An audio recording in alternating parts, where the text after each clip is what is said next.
thank the Lord for the many opportunities that He gives us to worship.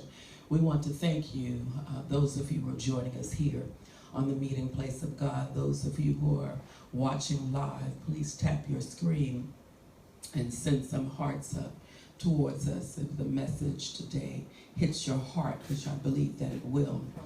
And I just thank you for joining us. And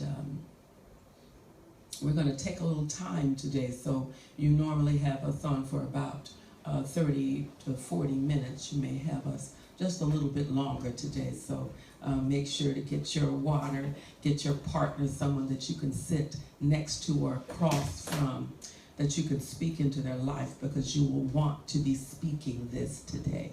You will not want to miss it. All right, we're going to be coming out of the scriptures in Joshua chapters 14 and 15. And yesterday I had the privilege of attending the graduation of a young girls program called Precious Gems, the ministry of Tanya Sneed and Pat Colbreth. And it was so moving. I was so stirred to see the ministry that God has had in her for absolute years finally moving full throttle. And then it was a miracle and just another moving time to be able to see the results in these young women's lives. It was moving to see these young girls aged 10 to 22 who were visibly changed by their ministry.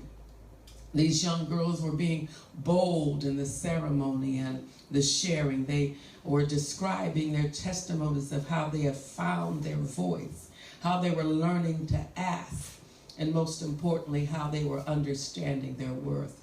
And I was really moved by the reality that those young girls, as I asked in the room, they told me that there were at least 4 generations present in the room. And I was moved by the reality that those were the young girls who would not have to endure what so many of us as older women have had to endure and to heal from late in our lives. Come on now, come on.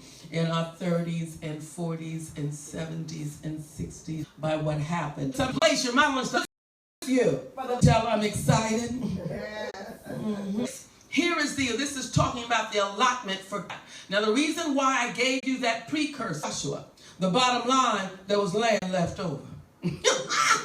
Talking about they're going to seize their opportunity and ask for their worth. Make sure that you understand that he was Kenaz was understood. Because the scripture says, John, the father of Ram, Obed, whose mother was Ruth. Oh, these are opportunities that ask for your worth. The power of seizing the opportunity and according to my, because and God gave it. Sure, I'm alive, 5 years old.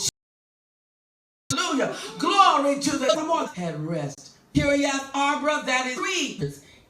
Seeing here is that the boldness of Caleb has rubbed off nations that come after us. That's good. It was that the sky was the limit. The sky was going to be the limit for it. It was business, and it was a dowry that was significant to supplement us with gifts. Even with the bride into the husband's house to pick up his bride, and then he would be going with her to the next place. The first thing that had moved in that day, when you for them, he alive, and before he did,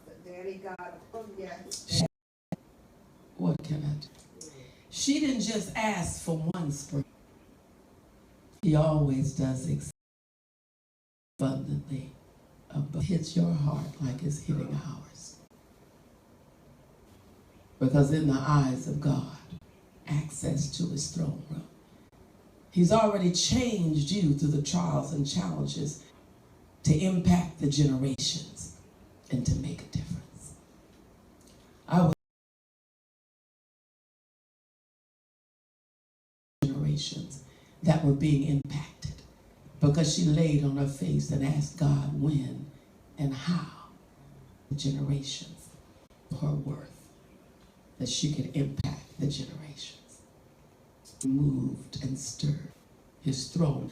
Listen, this is good ground for you to seed into. We're changing lives. And the other thing that I was just honored by was